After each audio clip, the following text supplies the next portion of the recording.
তো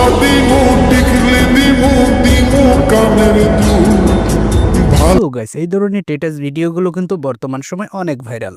তো মাত্র 1 মিনিটে এই ধরনের স্ট্যাটাস ভিডিও তৈরি করতে পারবেন আপনার ছবির সাথে আপনার প্রিয় মানুষের ছবি দিয়ে। সো গাইস, ভিডিওটি শুরু করার আগে আপনি যদি এখন এই চ্যানেলটিকে সাবস্ক্রাইব করে না থাকুন তাহলে প্লিজ চ্যানেলটিকে সাবস্ক্রাইব করে পাশে থাকা বেল আইকনটিকে বাজিয়ে দিন পরবর্তী ভিডিও পাওয়ার জন্য। তো চলুন আর কথা না বাড়িয়ে ভিডিওটি শুরু করা যাক। ওকে, তো প্রথমে আপনি ক্যাপকাট অ্যাপ্লিকেশনে চলে যাবেন। তো যাদের ফোনে ক্যাপকাট অ্যাপ্লিকেশনটি নেই তারা কিভাবে ইনস্টল করবেন আমি এই ভিডিওর শেষে আপনাদেরকে দেখিয়ে দেব। তো ক্যাপকাট অ্যাপ্লিকেশনে আসার পর আপনার সামনে এরকম অপশন চলে আসবে। আপনি কি করবেন, নিচে যে দেখতে পাচ্ছেন টেমপ্লেট, এই টেমপ্লেটের উপর আপনি একটি ক্লিক করে দিবেন।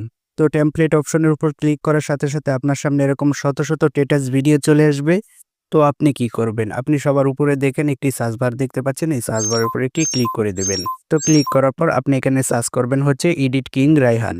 তো সার্চ করার সাথে সাথে এরকম শত শত স্ট্যাটাস ভিডিও চলে আসবে। তো আপনাকে এখান থেকে আপনার চয়েস অনুযায়ী যে কোনো একটি ভিডিওর উপর ক্লিক করতে হবে। তো আমি এখান থেকে এই ভিডিওটির উপর একটি ক্লিক করে দিব। তো আপনার চয়েস অনুযায়ী আপনিও একটি যে কোনো ভিডিওর উপর একটি ক্লিক করবেন।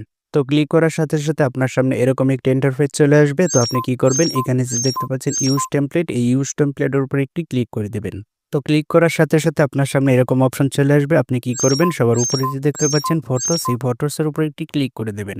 তো ক্লিক করার পর আপনার গ্যালারিতে থাকা সবগুলো ফটো শো করবে। তো আপনি যে দুটো ফটো দিয়ে এরকম ভিডিও তৈরি করতে চাচ্ছেন, তো আপনি শুধু সেই দুটো ফটোকে এখানে সিলেক্ট করে দিবেন।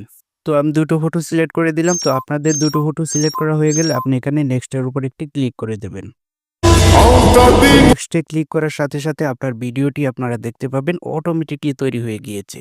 তো আশা করি বুঝতে পেরেছেন কিভাবে এই ধরনের স্ট্যাটাস ভিডিও তৈরি করতে হয়। তো এবার আপনাদেরকে দেখাবো কিভাবে ভিডিওটিকে সেভ করে গ্যালারিতে নেবেন। তো সেই জন্য আপনি উপরে একটি অপশন দেখতে পাচ্ছেন এক্সপোর্ট, এই এক্সপোর্টের উপর একটি ক্লিক করে দেবেন। তো এরপর আপনি এখান থেকে আবারও নিচ থেকে এক্সপোর্টের উপর একটি ক্লিক করে দেবেন।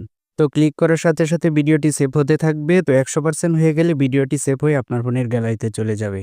আর ক্যাপকাট অ্যাপ্লিকেশনটিকে ইনস্টল করতে হলে প্রথমে আপনি চলে যাবেন হচ্ছে আপনার ফোনে থাকা গুগল প্লে স্টোরে। তো প্লে স্টোরে আসার পর নিচ থেকে সার্চ বারে ক্লিক করে দেবেন। ক্লিক করার পর এখানে আপনি সার্চ করে দেবেন হচ্ছে ক্যাপকাট।